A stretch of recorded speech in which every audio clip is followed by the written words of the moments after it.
अंता में उपचुनाव में जीत हार तय हो चुकी है, लेकिन बावजूद इसके अभी राजस्थान के सियासत में सवाल और बवाल दोनों थम नहीं रहे हैं।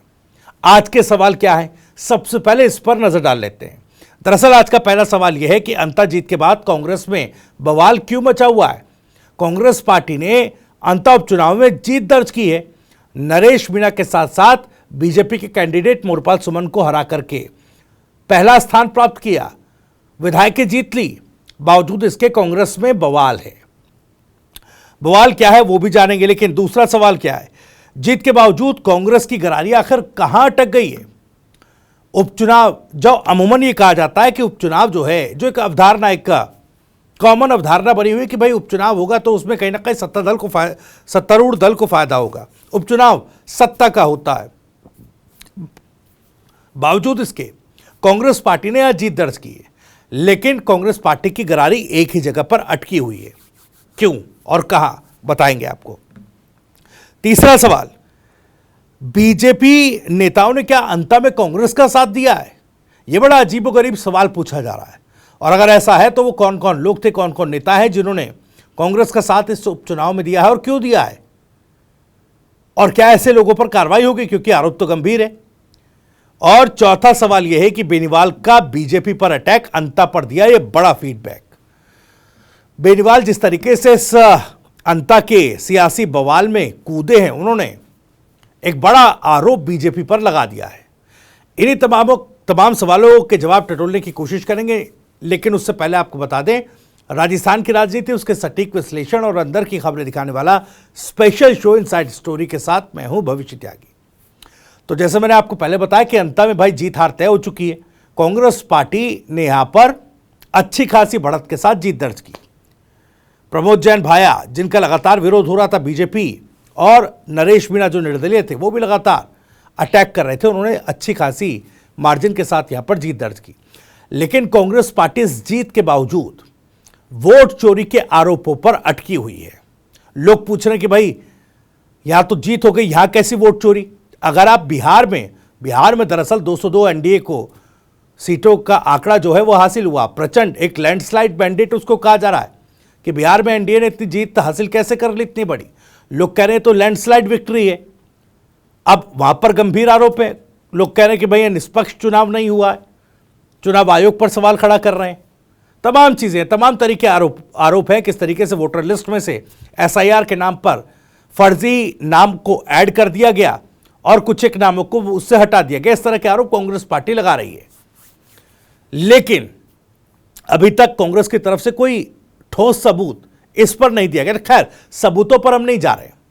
बात अगर वोट चोरी की है और इन आरोपों की है, जहां पर कांग्रेस पार्टी की गरारी अटकी हुई है, तो फिर कांग्रेस को इस बात का जवाब देना पड़ेगा कि अंता में जो जीत हुई है एक बड़े मार्जिन के साथ, आखिर उसके पीछे की वजह क्या है। अंता की जीत का जश्न जो राहुल गांधी दिल्ली में मना रहे हैं। दरअसल आपको बता दूं कि प्रमोद जैन भाया, जो कि जीते हुए विधायक हैं, जो अंता से जीते हैं, उनको लेकर के कांग्रेस की पूरी टोली दिल्ली दरबार पहुंच गई कि बताने के लिए देखिए राजस्थान में कितनी मेहनत की, सत्ता से बाहर होने के बावजूद हमने उपचुनाव जीत लिया, कांग्रेस पार्टी ने मेहनत की है। तो भाई राहुल गांधी के जो दिल्ली दरबार है, राहुल गांधी के पास लेकर पहुंचे।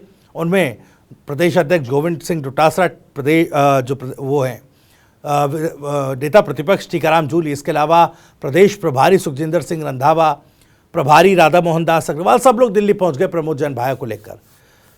सब सोच रहे होंगे भाई इस जीत को लेकर राहुल गांधी पीठ थपथपाएंगे, और राहुल गांधी जश्न भी बना रहे हैं। राहुल गांधी ने प्रमोद जैन भाया को मिठाई खिलाई और स्वागत किया, एक तरीके से कहा जाए तो उनकी जीत को वेलकम किया।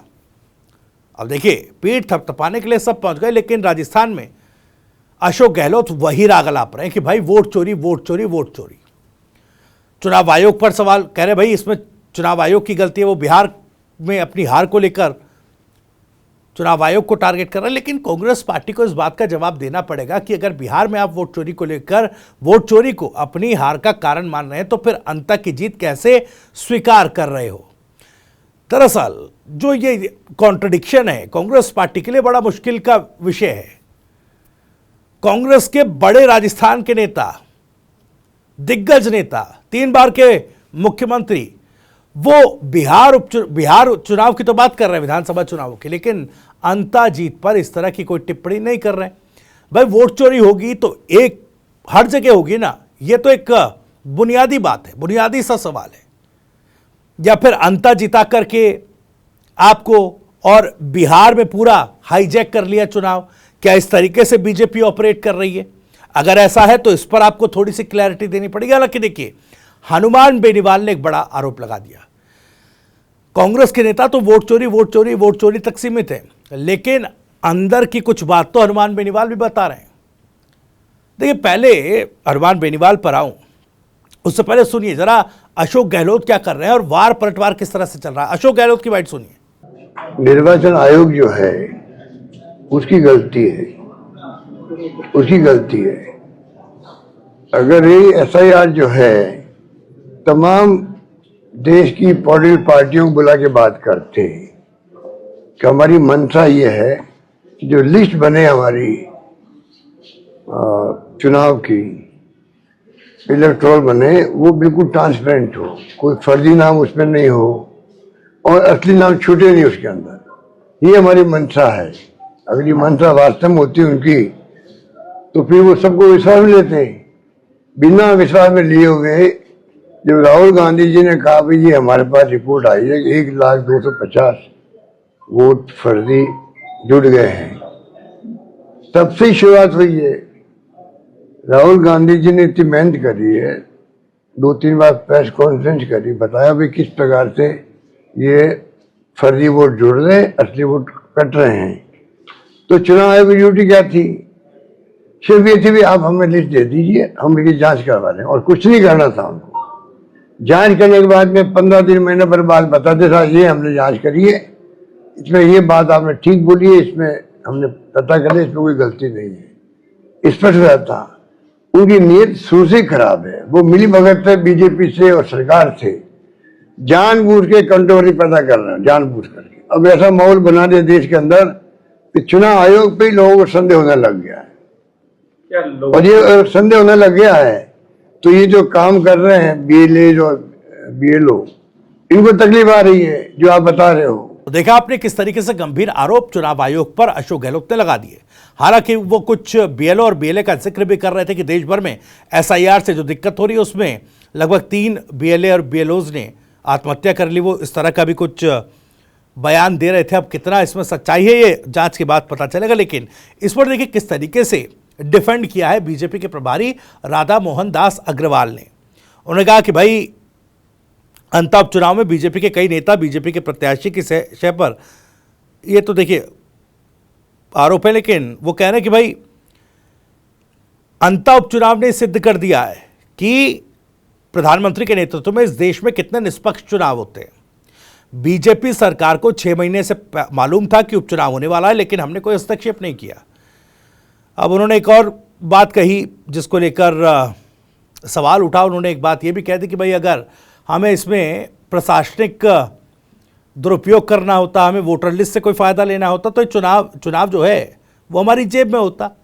अब देखिए खुद में कि कोई चुनाव इस तरीके से भी अपनी जेब में कोई पॉलिटिकल पार्टी कर सकती है, ये अपने आप में थोड़ा एक तरीके से कहा जाए तो विवादित टिप्पणी है, विवादित बयान है, लोकतांत्रिक मर्यादाओं के विपरीत है। लेकिन वो डिफेंड कर रहे हैं। हालांकि डिफेंड करने में बुनियादी सवाल वही निकलता है कि जब आप वोट चोरी का आरोप वहां लगा रहे हैं तो भाई अगर बीजेपी वोट चोरी करके वहां जीत सकती है, एनडीए वहां जीत सकता है बिहार में, तो फिर अंत उपचुनाव में वोट चोरी क्यों नहीं कर पा रहे थे? क्यों यहां पर इतनी मेहनत के बावजूद जब वसुंधरा और मुख्यमंत्री खुद एक रथ पर आकर के प्रचार कर रहे थे, फिर यहां पर क्यों जीत नहीं हो पाई? तो इस तरीके से वो डिफेंड कर रहे हैं। हालांकि एक और हमला बोल दिया, पहले सुनिए क्या कुछ कहा प्रभारी राधा मोहन दास अग्रवाल ने। अंता चुनाव ने सिद्ध किया है कि भारतीय जनता पार्टी इस देश में कितना निष्पक्ष चुनाव कराती है। दिल्ली में भी हमारी सरकार है, राजस्थान में भी हमारी सरकार है, और 6 महीने से ये पता था कि चुनाव होने वाला है। अगर हम चुनाव को राजनीतिक आधार पर, मतदाता सूची के आधार पर, प्रशासनिक आधार पर नियंत्रण करना चाहते गलत तरीके से, तो अंता चुनाव हमारी जेब में हो सकता था। लेकिन हमने जन भावनाओं का सम्मान किया, पूरी ईमानदारी के साथ, 100% निष्पक्षता के साथ। मैं दूसरा उदाहरण दे सकता हूं जम्मू कश्मीर का। श्रीनगर की अधिकांश सीटें हमारे हैं, लेकिन 70% चुनाव हुआ है, अंत में 81% मतदान हुआ है। तो जो लोग भारतीय जनता पार्टी पर वोट चोरी का आरोप लगाते हैं, अंत चुनाव उनके गाल पर एक बहुत बड़ा और झन्नाटेदार तमाचा है। यह भारतीय जनता पार्टी के सिद्धांतों की जीत है कि हम लोकतंत्र में विश्वास करते हैं और जैसा जनता कहेगी उसको हम सिरोधार्य करेंगे। तो आपने सुना किस तरीके से उन्होंने अपनी बात कही। इस पर विवाद भी है उनके एक लाइन पर, और वो कांग्रेस को टारगेट भी कर रहे हैं कि भाई आप तो पहले जाकर अपने वहां पर जो बमुश्किल 6 विधायक आपके जीतते हैं उनको बचाइए, क्योंकि वहां तो इन तो जेडीयू में शामिल हो गए या होने जा रहे हैं। और उन्होंने ये भी बता दिया कि राजस्थान में जिस तरीके से आप अपने विधायक बचाया करते थे, आप चले जाइए बिहार। जब आपको बिहार की ही बात करनी है तो बिहार में जाकर के उस तरीके से अपने विधायक बचाइए जिस तरीके से राजस्थान में सचिन पायलट के वक्त आप बचाते थे। सुनिए। करके जनता दल यू में जाने वाले हैं, तो अशोक गहलोत जी को मैं सलाह दूंगा राजस्थान छोड़ जाएं, बिहार चले जाएं और जा करके अपने 6 विधायकों को बांध करके, जैसे वो इसके पहले जब उनकी सरकार थी तो अपने विधायकों को बांधा करते थे ना, जब सचिन पायलट उनके साथ खेल खेलते थे, तो जाएं बिहार से अपने विधायक बचा ले आए। कांग्रेस ने आरोप लगाया है कि अंता उपचुनाव में 2 मुख्यमंत्री लगे, पूर्व मुख्यमंत्री भी लगी हुई थी और वर्तमान में, लेकिन उसके बावजूद चुनाव हार रहे हैं। तो ये 2028 का जो कह सकते हैं, इसको आरोप कहते हैं। अब देखिए, ये तो आरोप प्रत्यारोप हो गए। बीजेपी के प्रभारी ने डिफेंड भी कर दिया और उल्टे आरोप भी लगा दिए। अब ये गरारी कांग्रेस पार्टी की अटकी हुई है वोट चोरी पर, लेकिन कांग्रेस ये बताने को तैयार नहीं है कि भाई वोट चोरी क्या केवल सिलेक्टिव जगह पर बीजेपी कर रही है, क्या अंता में वोट चोरी का कोई ताल्लुक नहीं बीजेपी के साथ। अंता में तो आपने जीत दर्ज की ना, कांग्रेस पार्टी की जीत हुई है, तो फिर ये एक तरफा आरोप क्यों। चुनाव आयोग की निष्पक्षता को केवल एक पलड़े में क्यों तोला जा रहा है, या केवल एक पलड़ा में रख करके दूसरा पलड़ा खाली क्यों छोड़ा जा रहा है। ये तमाम चीजें हैं।